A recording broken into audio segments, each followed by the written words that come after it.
literatura apocalíptica, no caso, um gênero apocalíptico, no caso que somente um livro.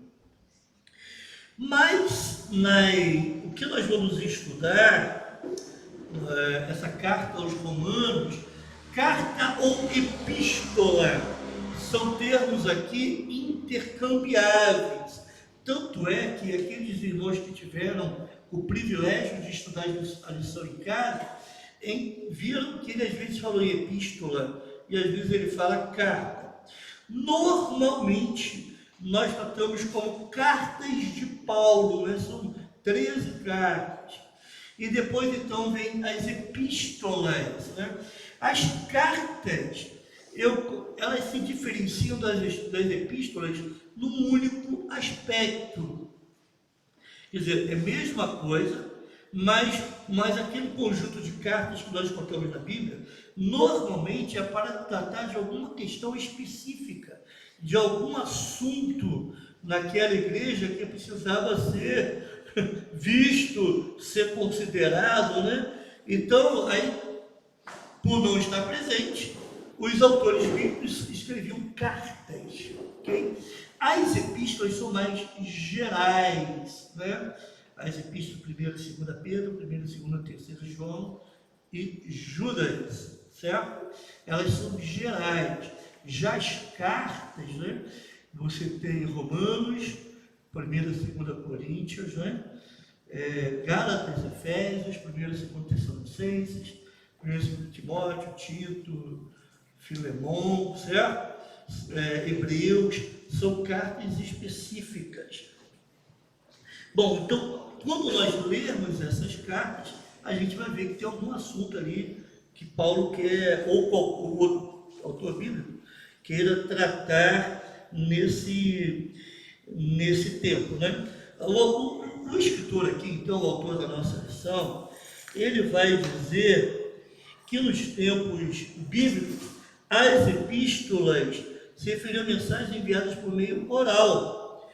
Posteriormente, né, o termo acabou sendo aplicado a cartas enviadas, por isso que epístolas e cartas acabam, num certo sentido, sendo a mesma coisa, mas o caráter outro, né? Se a gente avaliar aquilo que eu falei anteriormente. Então, as epístolas ou as cartas, elas tinham como objetivo tratar de problemas das comunidades. Vamos imaginar, por exemplo, que a nossa igreja aqui, né, há um trabalho missionário lá no norte do país. Ok? Então, trabalho missionário, tem um pastor lá, e de repente a gente sabe de um problema que aconteceu lá. Então, pela dificuldade de estar lá, muitas vezes, o que você vai fazer? Vai mandar uma carta. Hoje seria um e-mail, né? Mandaria um e-mail, né? Uma mensagem grande, não sei. Mas alguma forma de se comunicar sem estar presente. Então, essa era a ideia. O propósito, então, era orientar os primeiros cristãos de uma cidade em particular, por isso que Romanos tem a ver com Roma, Coríntios tem a ver com a cidade de Corinto, Efésios com Éfeso, ok? Galácia, região da Gálatas, região da Galácia. Então, era ajudar esses irmãos de uma cidade sobre como se comportar diante dos desafios locais, diante das realidades locais que eles encontravam, as lutas que eles enfrentavam. Então, eram cartas bem específicas, né? Isso, logicamente, demonstrava uma preocupação pastoral. Irmãos, é interessante que Paulo fundou algumas igrejas e ele saiu. Ele continuou suas viagens missionárias e algumas vezes até ele estava preso, né? Pelo menos 2 vezes. Na segunda ele foi morto. Mas enquanto preso, ele não deixou de instruir aquelas igrejas locais, naquelas cidades, havia uma preocupação pastoral. Ele chega a dizer, numa de suas cartas, que além de todo o sofrimento que ele tinha, algo que trazia muita angústia, muito sofrimento para ele, era a preocupação com as igrejas que ele havia fundado. O cuidado que ele tinha com as igrejas, o zelo que ele tinha. Então, ele não estando presente, o que ele fazia? Eu preciso, então, ajudar na solução ali, ajudar a resolver aquele problema. Então, eu vou escrever cartas, vou enviar cartas para aquelas igrejas, né? Uma preocupação pastoral com as igrejas. Então, em primeiro lugar, vamos encontrar o evangelho que Paulo anunciava. O texto básico é Romanos 1, de 1 a 17. Nós mantenha sua Bíblia aberta, não li no início, porque nós vamos abordar algumas coisas desse texto. Então, toda a carta, ela começava com uma apresentação. Essa apresentação, irmãos, normalmente, ela é uma apresentação breve, não é? Mas agora, nessa carta de Paulo aos Romanos, a apresentação ela é muito mais extensa do que normalmente se encontra em outras cartas. Por que, pastor? Porque Paulo não foi o fundador da igreja de Roma. Por isso ele precisou investir um tempo maior em se apresentar, né, em dizer quem ele era. Olha comigo então, Romanos capítulo 1. Vamos ver essa apresentação de Paulo dos versículos 1 a 6. Romanos 1, versículos 1 a 6. Paulo fala assim: Paulo, servo de Jesus Cristo, chamado para ser apóstolo. Observe, são identificações, são dados biográficos, né?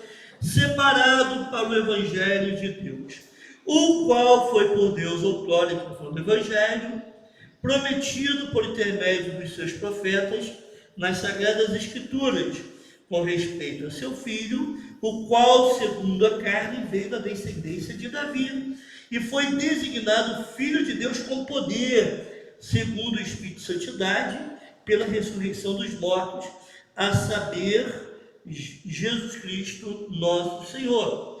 Por intermédio de quem viemos a receber graça e apostolado, agora volta a falar de si mesmo, por amor do seu nome, para obediência por fé entre todos os gentios, de cujo número sois também vós chamados para seres de Jesus Cristo. Então aí está essa apresentação. Ele aproveita e já fala do Evangelho, da própria apresentação dele para aqueles irmãos lá da igreja de Roma, né? Ele fala, já aproveita e inclui na sua saudação inicial o Evangelho, o qual ele vai esclarecer e vai abordar de maneira profunda. Irmãos, em algum momento eu tenho coragem de fazer a exposição bíblica em Romanos. É uma exposição que exige um certo cuidado, né, devido a pressupostos que nós temos em relação a tantas coisas, senão a gente pode chegar a conclusões que não são as melhores, ou então, ou pelo menos eu não quero guiar ninguém a algum tipo de conclusão que não seja aquilo que eu entendo que seja de Deus. Mas é interessante que, de alguma forma, essa carta aos Romanos, ela vai trazer o esclarecimento do que é fé, o que é salvação, vai falar a respeito do Evangelho de maneira tremendamente profunda. Quem já leu a carta aos Romanos sabe o que eu estou falando, né? É uma beleza, uma obra literária fantástica. Quanta informação! E para quem gosta, você se delicia com aquele banquete que é oferecido ali. Quanta informação preciosa, irmãos! Quanta coisa boa você encontra na carta aos Romanos. Lógico que em seguida, então, ele vai se referir a quem essa carta está sendo destinada. Olha o versículo 7. A todos os amados de Deus que estáis em Roma, chamados para serdes santos, graça a vós outros e paz da parte de Deus, nosso Pai, e do Senhor Jesus Cristo, né? Então ele faz uma apresentação relativamente longa, né? E agora ele diz, olha, essa carta está sendo destinada a todos aqueles que são santos, os amados de Deus que estáis em Roma. O motivo dessa apresentação longa é porque Paulo não foi fundador da igreja. Mas possivelmente, irmãos, também foi para tirar algumas questões, alguma fama errada, né? Que Paulo tinha e que poderia chegar a algumas pessoas ali, né? Paulo, ele foi muito caluniado, né? Uma das críticas, por exemplo, quando ele fala assim, a salvação é pela graça, tudo que me serve a lei serviu por um tempo como aio, mas agora não justo sequer, não é? E ninguém pode chegar a Deus através da lei, então a salvação é pela graça. Então, quando ele coloca a lei dentro do seu devido lugar, alguns vão dizer, não, Paulo é antinomista. O que significa? Anti-lei. Ele é contrário a qualquer lei. Eu me lembro que eu estava conversando há muitos e muitos anos, e eu acho que eu nem fazia seminário naquela época. Aí eu estava conversando com um seminarista, e eu falei assim, olha, nós vivemos pela graça, sim, mas nós não somos antinomistas. Ou seja, nós não vivemos sem regras. Existem princípios norteadores da nossa conduta, né? Eu não sei porque surgiu aquele assunto, mas o que eu sei é que naquela época, e que aquele rapaz estava estudando, o seminário está sendo bombardeado pelo liberalismo. O antinomista vai dizer o seguinte, você não pode proibir ninguém de fazer nada. De uma certa forma, até concordo com isso. Mas o problema não é somente não proibir. O problema é que você tem que aceitar essa pessoa naquilo que ela, nas escolhas que ela está fazendo. É estranho isso, não acha? Peraí, quer dizer que aquelas escolhas, porque você tem que amar o irmão, né? Você tem que acolher a pessoa. Peraí, mas eu posso acolher, sim, abraçar, beijar, passar a mãozinha na cabeça e dizer, cara, se acerte. Né? Você está errado. Você está longe dos caminhos do Senhor. Se acerte. Isso não está bom para você. Normalmente as pessoas não gostam de ouvir isso não, né? Infelizmente. E quando você fala isso, você acaba causando algum tipo de transtorno, né? Mas é isso. E essa ideia antinomista, ela se entranhou, irmãos, dentro das nossas igrejas, tá? E ela está avançando de maneira assim espetacular, né? Eu sei que você já ouviu isso, mas é aquela bem maldita expressão, que tem nada a ver, né? Todo mundo está fazendo, né? E às vezes a gente cai assim nessa tentação também, né? Se todo mundo está fazendo, está dando certo, esse é o famoso pragmatismo, que é diabólico, os fins não justificam os meios. Se todo mundo está fazendo e as igrejas estão enchendo, o importante é manter o jovem na igreja. Já ouviu isso? O importante é manter o jovem na igreja. A que preço? De que forma? Entendem, irmãos? Eu me lembro que há alguns anos atrás tinha um culto em Heliópolis, isso lá em, como é aquele bairro do Rio de Janeiro que eu esqueci agora? Não vou lembrar aqui não vou lembrar, mas também não importa.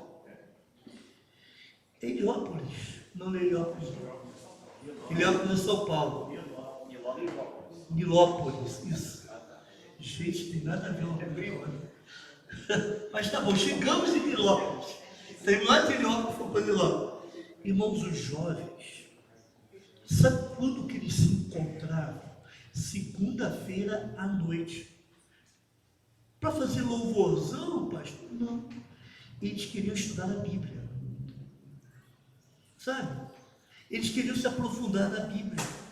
Aí, nesse propósito de se aprofundar na Bíblia, eles às vezes convidavam um pastor da igreja, convidava um outro pastor, convidava um outro, mas a intenção era se aprofundar na Bíblia. Segunda-feira à noite. A gente tem dificuldade, tem gente que quarta-feira, né? Fazer um culto de 1 hora, de 7h30, 8h30. Eles ficavam lá, mas pastor, eles não trabalhavam no dia seguinte, eles não estudavam no dia, todo mundo trabalhava, todo mundo estudava, mas eles estavam lá e a igreja de Nilópolis lotava com aqueles jovens querendo beber da palavra do Senhor. Que bom, né? Pastor, voltando só um pouquinho, o senhor falou de não tem nada a ver, a gente viveu uma experiência, né, Batista, com a Roberta, né? Só um minutinho, só para o microfone aqui, porque lá não sai muito bem na transmissão, e só para os irmãos serem abençoados com esse testemunho também. Nós vivemos uma experiência nesse momento que a gente está vivendo agora de carnaval. Isso. Porque a escola, a maioria das escolas, né, faz o bailinho. Isso. Bailinho. Né? E aí, a Roberta nunca participou nem no João Paulo, eu nunca levei. Nunca. Nem a fantasia, né? E aí ela estava conversando comigo sobre isso, para a gente ver a maturidade desse não tem nada a ver. Como a criança já entende desde pequena. Porque nós vimos, né, ela viu foto também de pessoas que se dizem evangélicas, que são crentes, né, que falam a palavra de Deus. Não tem nada a ver. Mas que os filhos foram. E não tem nada a ver. E aí ela veio me questionar, né? Não questionar porque ela queria ir, ela queria saber por que então, né? Que a gente aprende assim, ela sabe que não pode, mas ela viu, né? Que tem professores, pessoas que ela conhece, amiguinhos que ela sabe que são da igreja, né? E foram. E aí surgiu, né, Batista, esse assunto lá em casa e a gente conversando sobre isso. E a gente chegou nesse não tem nada a ver. Eu falei, tá vendo como a gente tem que prestar atenção? Como assim não tem nada a ver? Como as outras crianças deram testemunho para ela? Como que ela enxergou isso? Então, esse não tem nada a ver, a gente tem que tomar muito cuidado mesmo. Sim. Eu tenho até uma ex-patroa minha, que é de outra denominação, que ela falava que o não tem nada a ver é o nome de um demônio. Ela escolheu o nome de um demônio. Não fala esse nome, não tem nada a ver, não, isso aí é o nome de um demônio. Só a praga, é o demônio. Né? É verdade. É um cuidado que a gente tem que tomar. É um termo forte, mas tem representativo. Isso, desde pequeno, né? Irmãos, olha só, Paulo não era um antinomista. Só deixar isso muito claro. Por isso que ele gasta um tempo considerável nessa carta, os bons versículos no início da carta, para se identificar, né? E dar a devida ênfase, na realidade, ao Evangelho do Senhor Jesus, né? Mas quem é Paulo? Paulo, inicialmente, ele se identifica como escravo, doulos, em grego. Olha só a primeira parte do versículo Romanos 1:1. Paulo, servo de Jesus Cristo. Irmãos, essa palavra servo aí é doulos, não é doulos. Em grego, esse OU aí, que seria o ômicron e o Y, você fala certo? Doulos. Então, Paulo se autodesigna escravo, doulos, em grego. Isso expressando humildade e insignificância pessoal de uma pessoa que foi comprada por alguém.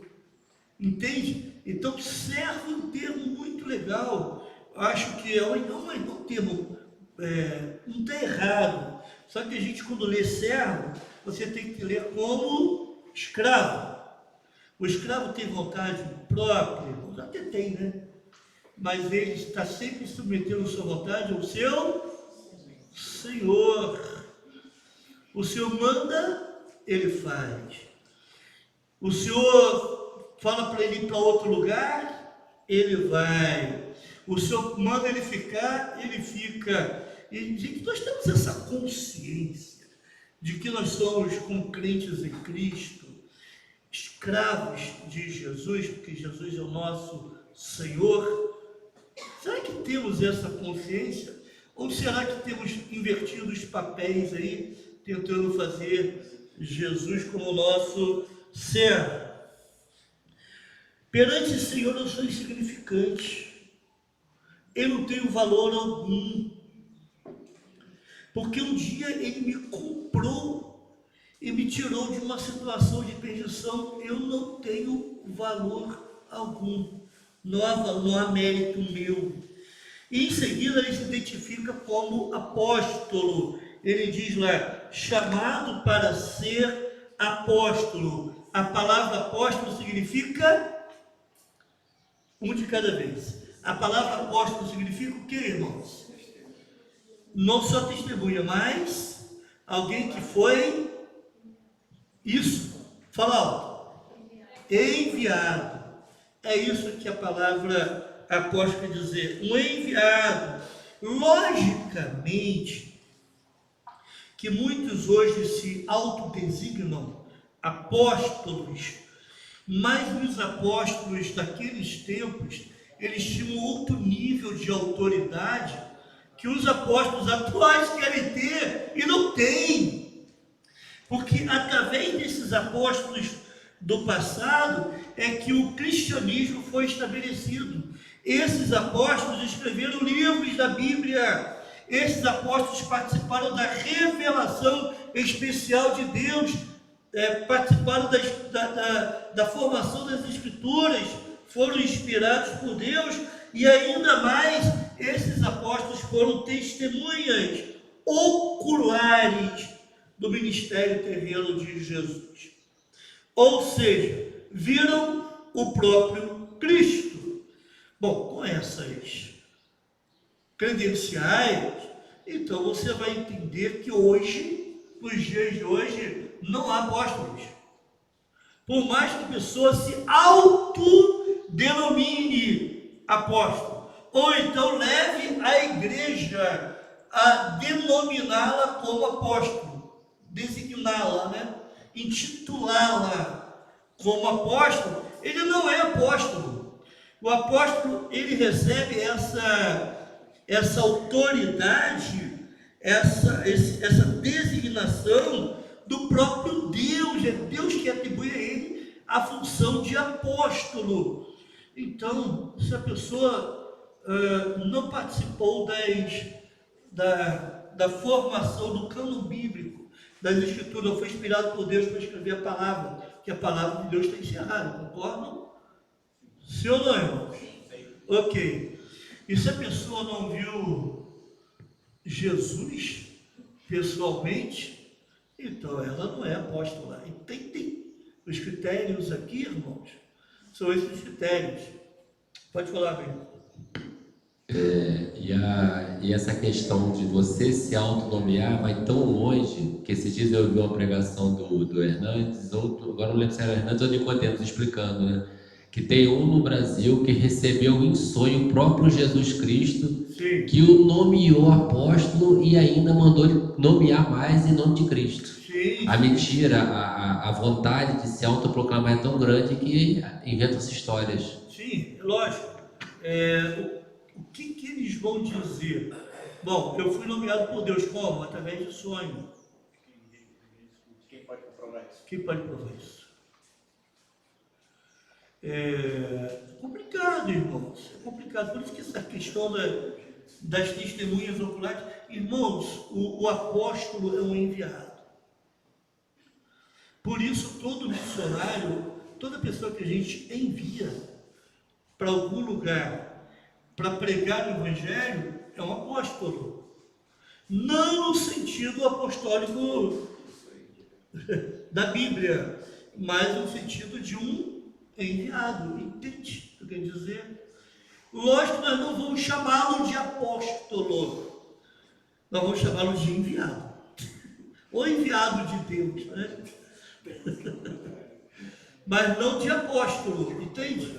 Vamos chamar de missionário, mas não de apóstolo, porque o título com essa autoridade apostólica foi dada àqueles 12, né? E depois Paulo, né? Como por último, ok? Depois é Paulo. Pois não. Só um minutinho, irmão. Só deixa eu... Antes que a Susan está falando, nós podemos comparar, por exemplo, de diácono. Diácono nós sabemos que é um serviço, né? Quem presta serviço serve.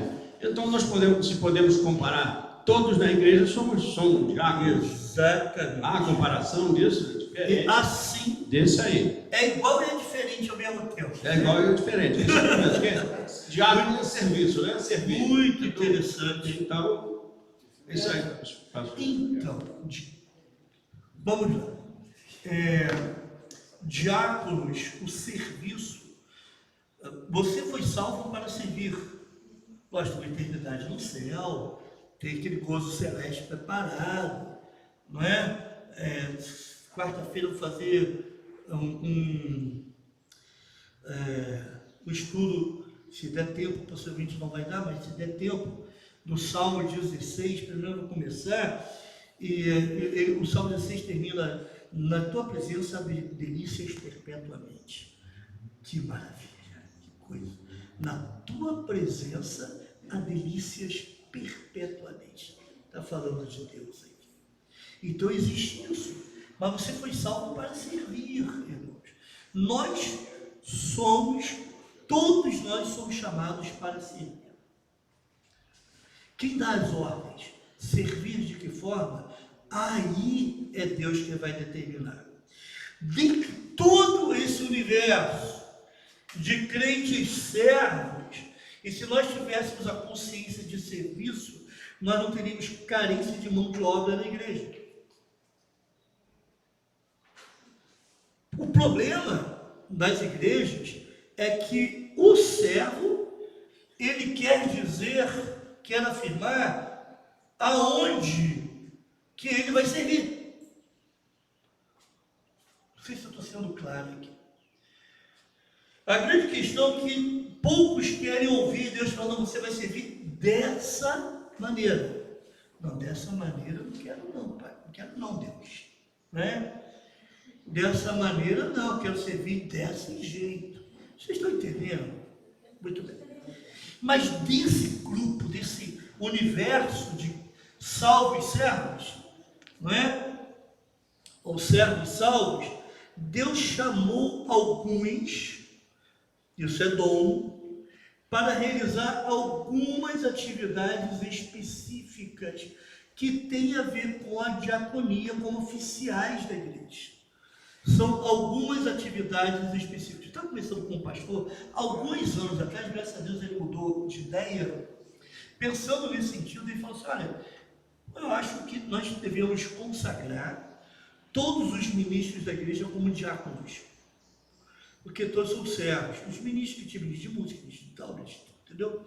Eu falei: não, meu querido, preste atenção, o diácono, ele tem funções específicas, são características do diaconato. São características do diaconato. Entende?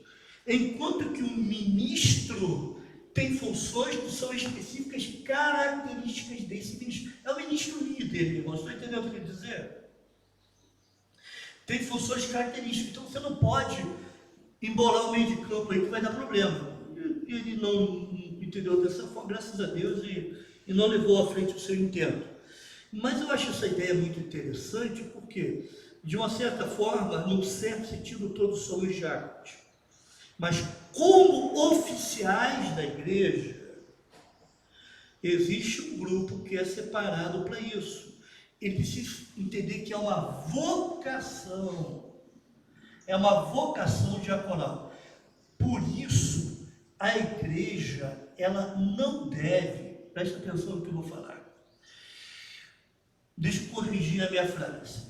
A igreja só confirma a vocação no momento da eleição do diácono.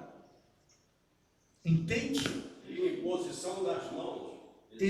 Imposição das mãos, nesse sentido, reconhecendo a autoridade do diácono, ok. Mas a igreja só reconhece. Aí eu não posso, a igreja não produz diáconos. Não sei se os irmãos estão entendendo. Produz de forma artificial. Então eu chego e falo assim, irmão Leandro, o irmão amanhã vai ser diácono da igreja. Ah, pastor, mas eu não me sinto... Tem que ter uma vocação especial, irmãos.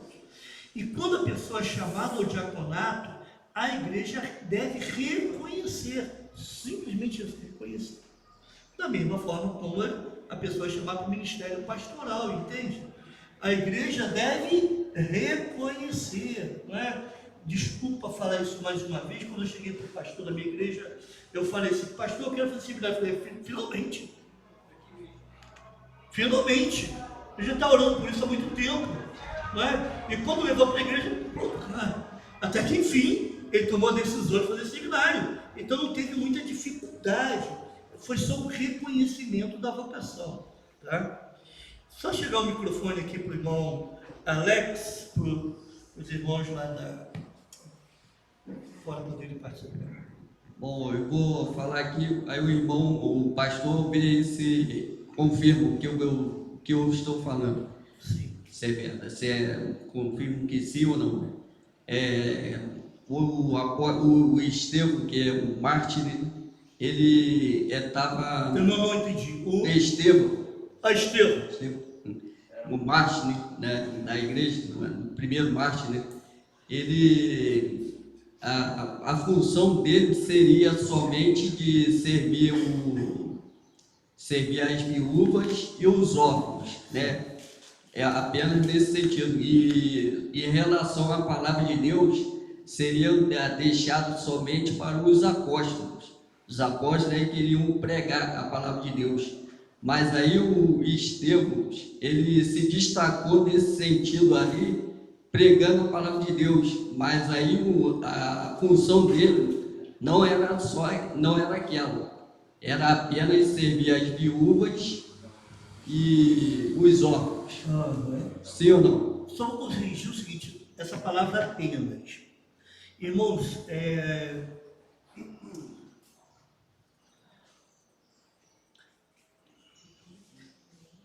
dá licença, irmã Nayane, pegar a irmã como exemplo. Para mim, a irmã tem o ministério principal, que é ensino. Não vejo, para mim, é o que destaca, a meu ver, tá?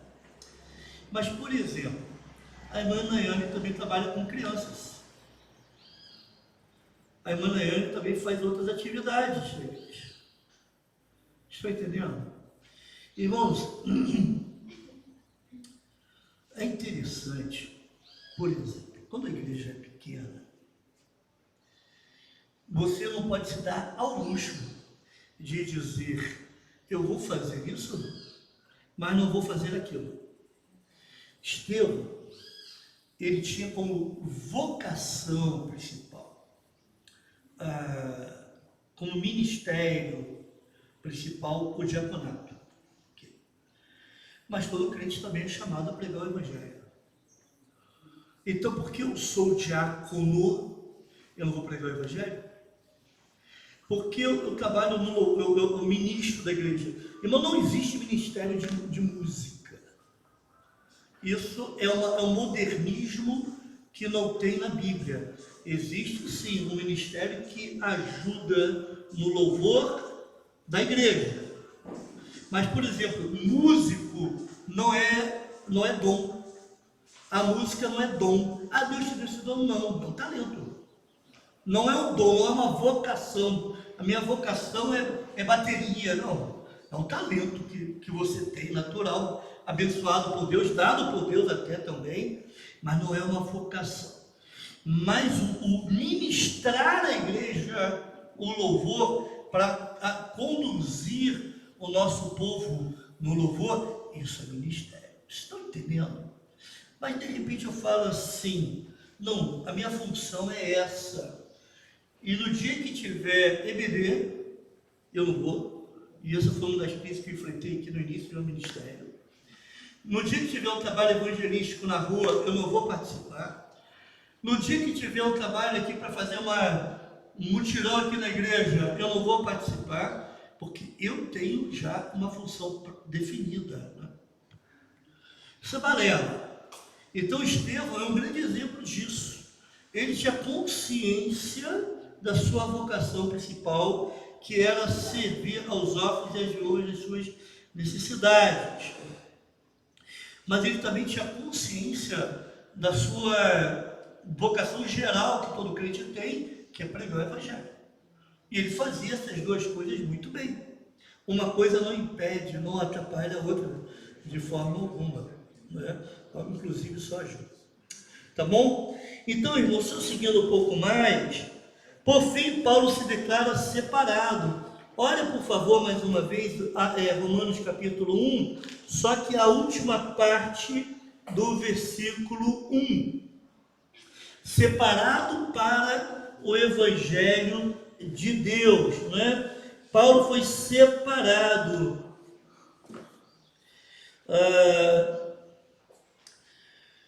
O que Paulo está querendo dizer? O seguinte: olha, vocês, da mesma forma como eu sou separado, e Paulo está dizendo, eu fui separado para o Evangelho, ou seja, para a pregação do Evangelho, ou até mesmo mais ainda, para viver o Evangelho, né? Eu fui salvo por esse Evangelho, e agora eu vivo esse Evangelho, e eu prego esse Evangelho. Então, fui separado por Deus para essa função. Essa é a função primordial de Paulo, pregar o Evangelho, certo? Era a função principal de Paulo, pregar o Evangelho, né? Essa era a grande preocupação dele e o grande chamado dele. Mas que Evangelho é esse que Paulo pregava? Irmãos, de alguma forma, o Evangelho, essa palavra Evangelho, não o Evangelho de Cristo, essa palavra Evangelho, ela já era bem conhecida pelo povo, principalmente naquelas cidades onde havia domínio romano, né? Tem um texto aí de uma homenagem, né, que os gregos fizeram para César Augusto, e eles usam algumas expressões: providência, salvador, paz, esperança, evangelho, referindo-se ao rei, referindo-se ao imperador, melhor dizendo, a César. São expressões que a gente usa ao nosso rei, não é? E eles usavam essas expressões referindo a César. E vamos lembrar que naquela época os imperadores romanos também eles eram adorados como reis ou como deuses, certo? Eles se colocavam na posição de deuses e não aceitavam a adoração que adorassem outras pessoas, né? Outros deuses além deles. Então eles tinham se colocavam nessa posição. Então, quando se falava do Evangelho na cabeça de um pagão, se referia a essa esperança, essa paz, a salvação que o imperador poderia trazer, ok? Interessante que os autores bíblicos, eles vão usar essa mesma expressão, mas não para se referir a César, para se referir a Cristo. Por isso que Paulo usa lá no final do versículo 1, separado para o Evangelho de Deus, não o Evangelho de César, ok? Não o Evangelho que é segundo César, né? Vamos pensar assim, derivado de César, mas o evangelho que vem do próprio Deus, né? Então essa era uma diferenciação. E observe que Paulo está escrevendo para crentes aonde, irmãos? Em que cidade? Roma, bem ali, bem dentro do reduto do imperador. Paulo está escrevendo para crentes em Roma. Olha, eu fui separado por Deus, e eu vou me dirigir a vocês como alguém separado por Deus para falar do evangelho de Deus, não daquilo relacionado ao imperador, do evangelho de Deus. É uma diferenciação imediata que Paulo faz de uma forma muito interessante, né? Esse evangelho, ele tem origem em Deus, não tem origem em homem, ele tem origem em Deus, e é nele, e é esse evangelho que tem origem em Deus que eu vou me basear aqui nas minhas orientações, e é nesse evangelho que eu vou chegar até vocês e vou ensinar a vocês. E o versículo 2 ele vai dizer assim: o qual foi por Deus outrora prometido por intermédio dos seus profetas nas sagradas escrituras. Não é um evangelho qualquer, é o evangelho prometido há centenas de anos antes do próprio Jesus vir ao mundo. Os profetas já falavam isso. Interessante Paulo falar aqui sobre profetas, porque às vezes a gente imagina, os irmãos da igreja de Roma, eles são gentios, não são judeus. Só que, possivelmente, essa igreja de Roma, ela foi fundada por judeus que estiveram em Jerusalém na época do Pentecostes e ouviram aquele discurso de Pedro. Lembra que 3.000 almas, né, se converteram naquele dia?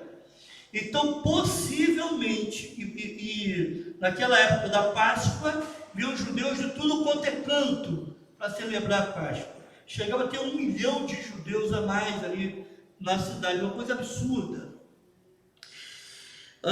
Então aqueles judeus ouviram a respeito de Cristo, se converteram ali e, chegando em Roma, fundaram uma igreja, fizeram uma igreja baseados no evangelho pregado por Pedro.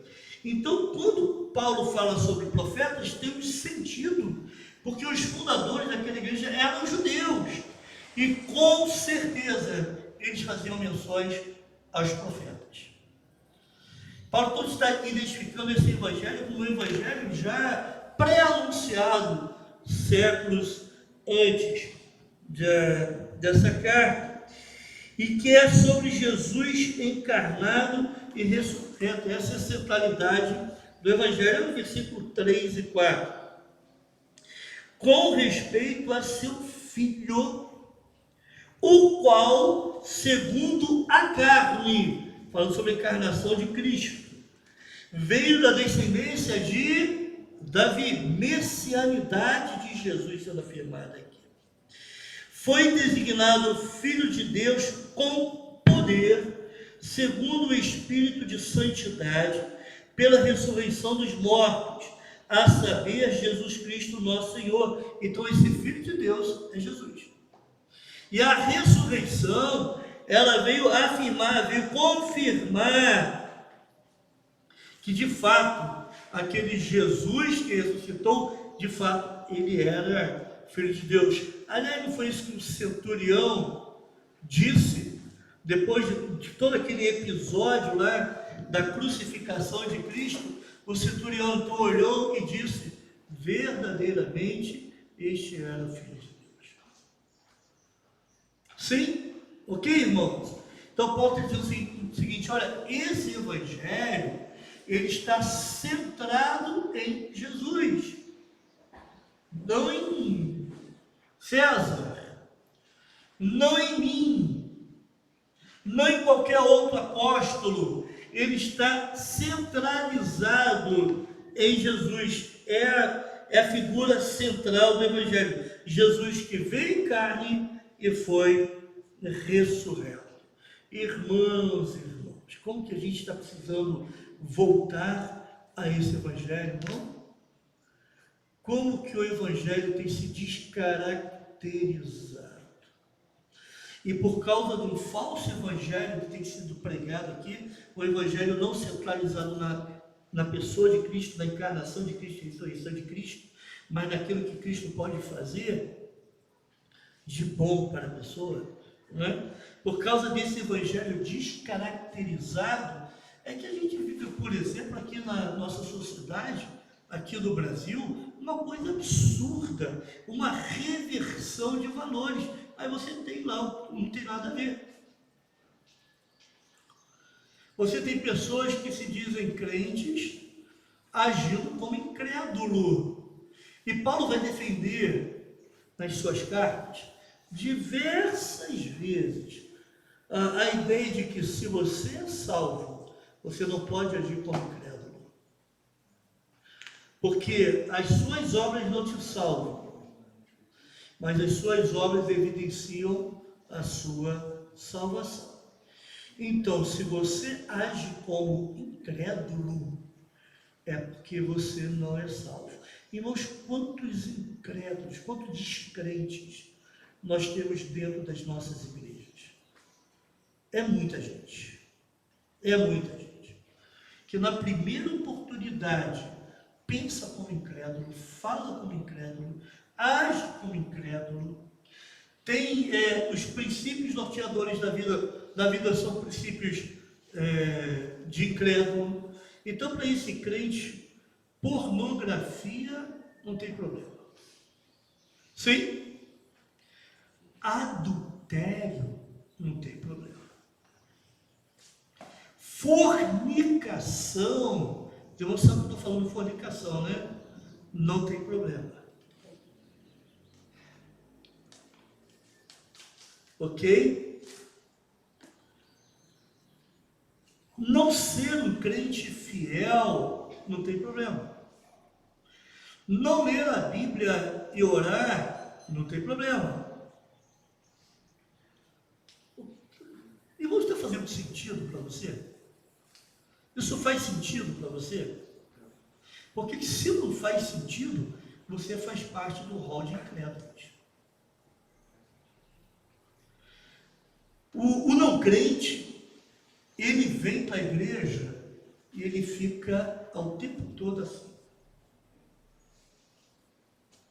Olhando para onde? O que tem lá no alto? Relógio. Que hora isso vai acabar? O sermão está grande demais. Vir aqui sentar numa IBD. Engraçado que a gente está vivendo hoje no momento seguinte. Isso entrou muito dentro das nossas igrejas da minha época, na década de 80, 90. Né? A gente ia para a IBD, em vez de você ter um professor, você formava grupos.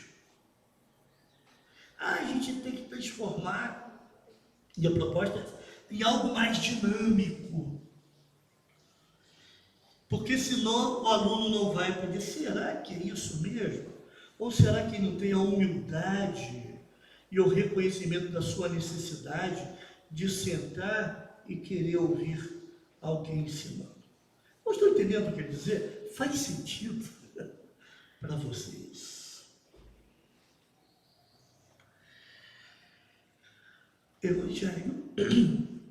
Evangelho centrado em Cristo.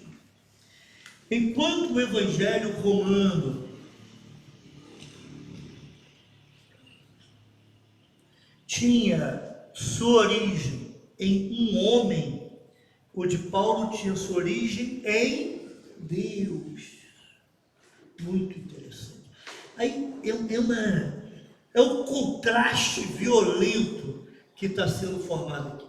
Enquanto o Evangelho romano tinha sua origem em Roma, o evangelho de Paulo tinha sua origem em Deus. A fonte é outra. Enquanto o evangelho romano, era sobre os imperadores e suas guerras que traziam falsa paz, o de Paulo era sobre Jesus. Irmãos, como é fácil a gente pregar um outro evangelho. Como seria bom, né, para muita gente, se nós simplesmente chegássemos aqui e falassem, venha para a igreja que você vai ter paz. E a gente produzisse uma atmosfera de muita alegria, de muita emoção, de muito sentimento, e aqui você vai ter paz. Está acontecendo já há 9 dias um culto lá na igreja de Augsburg, se não me engano, nos Estados Unidos, né? Há 9 dias ininterrupto. Glória a Deus. Muitos estão chamando de avivamento. Eu tenho mais algum cuidado em chamar de avivamento. Por quê? Deixa eu explicar. Se aquilo que está acontecendo ali não trouxer algum tipo de mudança na prática, na vida da pessoa, então não é avivamento. Porque se você participa de um momento alegre, em que você goza de uma paz, um momento de paz, e sai dali e vai viver do jeito que você vive, ou então aquela paz acabou e durante a semana, então tem alguma coisa estranha. Entende o que eu quero dizer, irmãos? Aonde eu quero chegar? O que isso quer dizer? Aquele evangelho baseado no imperador, ele pregava uma falsa paz. Aí é muito interessante isso.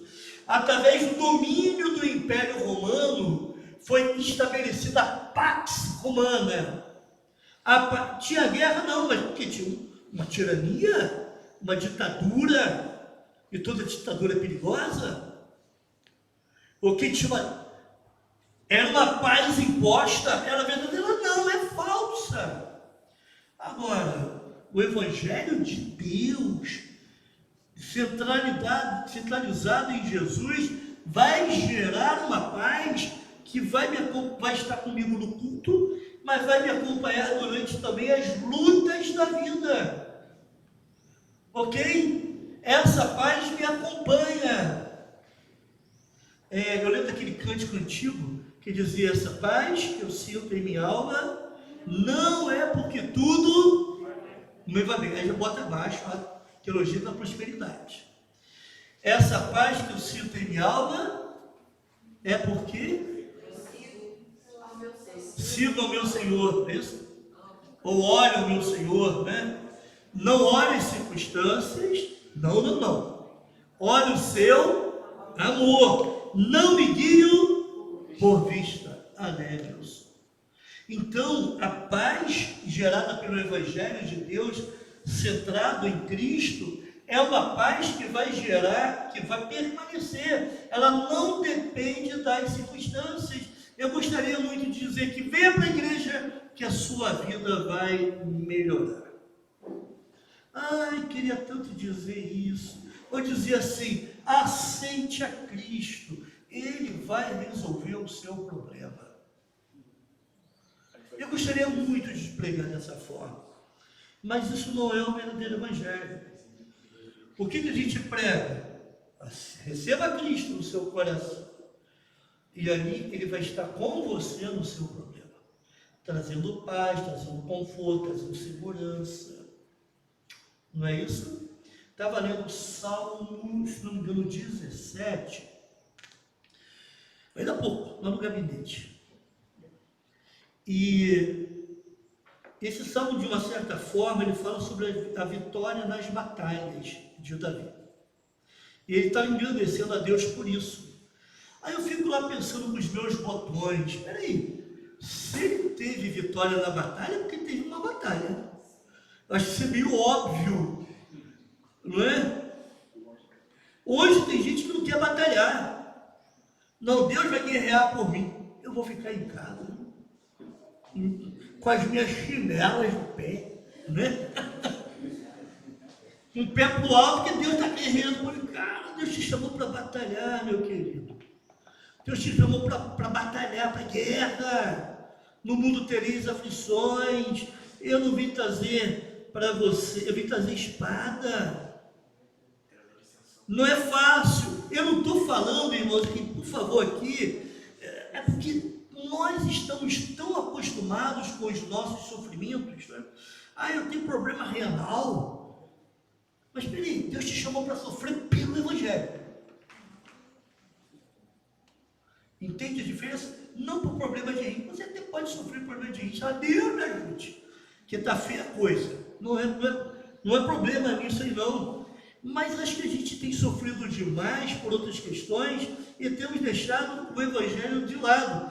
Às vezes até, deixa eu falar baixinho aqui, os nossos problemas nos roubam de nós a atenção que nós deveríamos dar ao próprio Cristo e ao próprio Evangelho. Eu fico tão voltado para mim mesmo, para as minhas dificuldades, para as minhas lamúrias, que eu esqueço do Evangelho. Paulo vai dizer, olha, com o consolo em que nós somos consolados, nós consolamos os outros. Meu querido, você está passando por luta, ok? Você é consolado? Para quê? Para você consolar outros.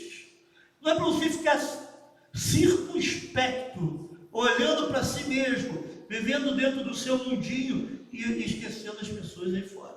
Estou entendendo, irmãos, onde eu quero chegar? Isso faz sentido para você? Precisamos sofrer mais, eu falo isso para mim também, sofrer mais por causa do Evangelho. Quem sabe você, porque é crente, fiel, está sendo colocado de lado, preterido em uma promoção, ganhar um salário melhor.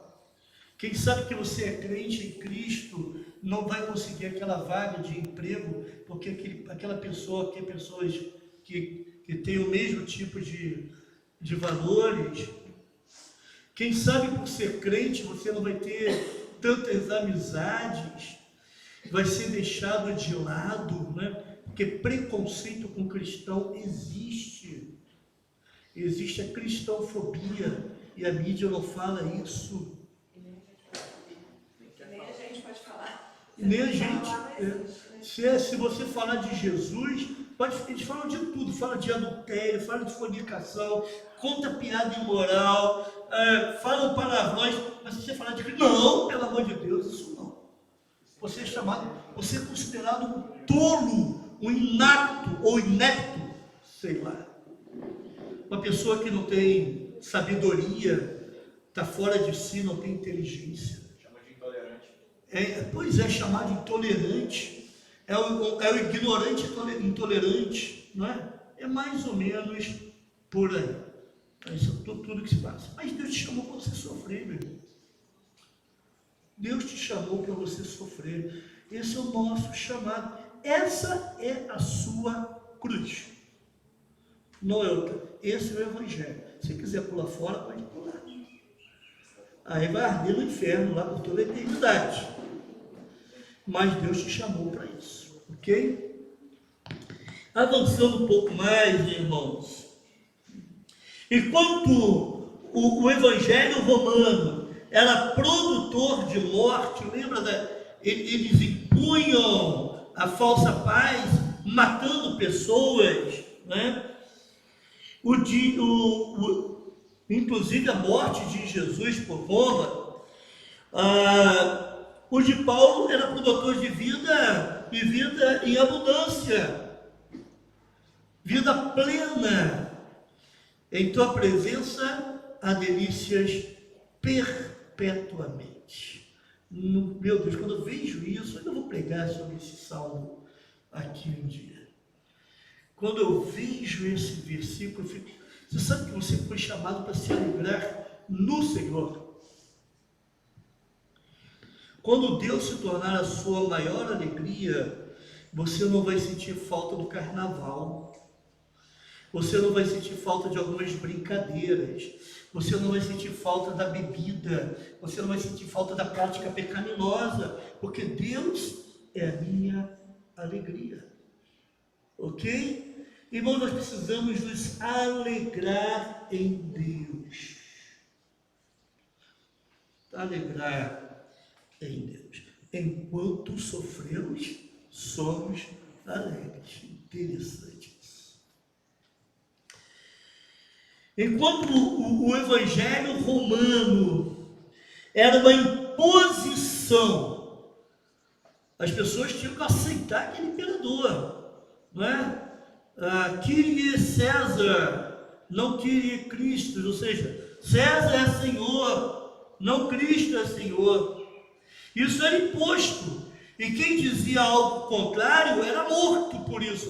Por isso que vários cristãos foram mortos durante as 10 grandes perseguições naquele período. Mas enquanto esse evangelho romano é imposto, o de Paulo, ou o evangelho que Paulo prega, era uma atitude de fé por parte de quem cria. O que Deus pede, irmãos? Você creia nele, tenha fé. Não é imposto, você é obrigado a crer. Alguém que foi obrigado a crer em Cristo como seu Salvador, isso é uma decisão pessoal. Isso é você que vai... Eu vou fazer um estudo daqui a pouco sobre a eleição, né? Mas é uma escolha só, você decide. Deus não impõe. Por isso que, em essência, sou contra qualquer tipo de ditadura, porque se o próprio Deus não impõe nada a ninguém, eu não posso aceitar que outros homens venham impor alguma coisa, não é? Você tem que pensar assim, tem que fazer assim, você é obrigado a fazer dessa forma. Não, Deus não me obriga a nada. Por que outros homens vão me obrigar a fazer? Fé, a única coisa que é exigida. Para concluir, irmãos, então, Paulo de fato afirma que desse evangelho ele não se envergonhava. Então não me envergonho do evangelho de Cristo, porque é poder de Deus para a salvação de todo aquele que crer. Eu não me envergonho do evangelho, porque ele é poder de Deus para a salvação de todo aquele que crê. Romanos capítulo 1, versículo 16. Em outras palavras, no evangelho que é Jesus está a dinâmica, palavra que traduzimos como poder, a forma como Deus age no mundo. Essa é a dinâmica, a forma como Deus age no mundo é através de Jesus, do poder que há em Cristo. Então, nessa boa notícia que é o evangelho, encontramos o Salvador quando cremos. E somente nesse evangelho, ou é somente nesse evangelho, que a verdadeira justiça se manifesta. Não tem outra forma de justiça a não ser através do evangelho, não pela força ou imposição, mas pela vida, morte e ressurreição de Jesus. E como essa justiça se manifesta? Do princípio ao fim, pela fé. Irmãos, isso quer dizer que a justiça de Deus se manifesta quando nós cremos no evangelho, quando cremos na fidelidade em nos salvar por meio de Jesus. Aliás, o justo viverá pela fé. Em outros termos, o justo viverá pela fé na fidelidade de Deus. Isso é o evangelho. Nós temos fé, nós confiamos em Deus, nós confiamos e entregamos a vida em Cristo, porque nós confiamos na fidelidade de Deus. Deus é fiel o tempo todo. A gente pode falhar, mas Deus não falha, Deus não muda, Ele continua sendo fiel. Para pensar e agir, você reconhece sua condição de escravo de Cristo? Essa é uma reflexão muito profunda. Você tem vivido nesse mundo sem perguntar para Deus o que Ele quer para você? Às vezes um jovem, adolescente, que se pergunta assim, como é que vai ser meu futuro? Qual vai ser minha profissão? Com que eu vou casar? Né? Essas perguntas importantes. Irmãos, são coisas importantes, são necessárias. Ok. Você tem que perguntar o seguinte: Deus, o que tu queres para o meu futuro? O que tu queres para a minha profissão? O que tu queres como minha esposa ou meu marido? Quem é que tu quer? Qual é a pessoa escolhida? Ou não! De repente Deus vai dizer assim: não, meu querido, minha querida, eu quero que você fique, você me sirva através da sua solteirice. Eu quero que você me sirva através do seu celibato. Ok? E vai ser menos feliz do que o casado, irmão. Porque a nossa alegria está no Senhor, não está nas circunstâncias. Deus quer que eu permaneça solteiro, Deus. Se assim Deus quiser, meu irmão, abrace isso. E observe, você vai fazer mais coisas do que um casal. O casal é limitado. Ele acaba se limitando bastante até. O solteiro, eu me lembro da minha vida de solteiro. Gente, o que eu fazia? Parava muito quieto, não. Estava aqui, estava ali. Estava na igreja, daqui a pouco estava com a congregação lá em Córrego Frio. Aí no sábado à noite estava na casa de um irmão lá, nos cultos de evangélico, culto dos lares, né? E precisava ir para o acampamento, eu estava lá ajudando, precisava cantar no coral, cantava, depois até regia o coral, mas antes tive que aprender a cantar no coral. Estava na IBD, estava. Dormia tarde da noite com os jovens, dormia, na IBD estávamos lá. Tinha vigília com festa social, não estava lá. Estava lá, ficava até tarde. Domingo tem escola dominical. Tu estava lá. Agora, quando você é casado, você já pensa 2 vezes em fazer algumas coisas dessas, né? E as coisas vão se tornando cada vez mais difíceis, até mesmo com a idade. Mas o solteiro tem essas possibilidades. Você pode aproveitar a solteirice, né? Às vezes eu falo assim: eu vou visitar alguém, e eu vou citar um nome aqui, tomara que ela não brigue comigo depois. Aí eu chego lá para visitar a pessoa, aí alguém fala assim: a irmã Lourdinha já esteve aqui. Essa mulher não para não, gente. Aquelas canelas finas, né? Aí andando. E tudo a pé. Não tem carro. Vou ali, logo ali. Falei: Deus, não para cá não, para chegar até lá. Irmã, tem uma coisa. Não, pastor, eu vou a pé mesmo. Gente, não vai gostar de andar a pé assim, né? Agora, cá para nós, existe uma facilidade pela irmã, desculpa, a irmã, me perdoa, mas a irmã vai entender isso, você é solteira. Se tivesse casada, com filhos, talvez de netos, não é você? Aí as limitações vão acontecendo, não é isso? Irmãos, eu estou falando algo estranho, não é isso? Bom, isso quer dizer que o casado vai ficar em casa? O casado vai administrar o seu tempo, quem tem filho, neto, né? Vai administrar o seu tempo e vai arrumar tempo dentro daquela toda a estrutura que ele tem para fazer uma visita, para pregar o evangelho, né? Eu acho muito interessante também quando eu chego lá, eles vão falar: os irmãos tal já tiveram aqui, né? O diácono tal, não, os diáconos já tiveram. Gente, isso é muito legal. Pois não, só chegar o microfone aqui. E é importante destacar também que a família também é ministério, né? Sim. Porque começa na nossa casa, o nosso ministério. Aham. Então, o fato de você ser casado ou você ser solteiro, Deus usa a vida de cada um, né, de acordo com o seu propósito. Especificidade, né? Isso, mas começa, acredito que no Então, nosso lar, né? eu acho muito interessante isso. É o que a gente chama de ministério principal, mas não é o único.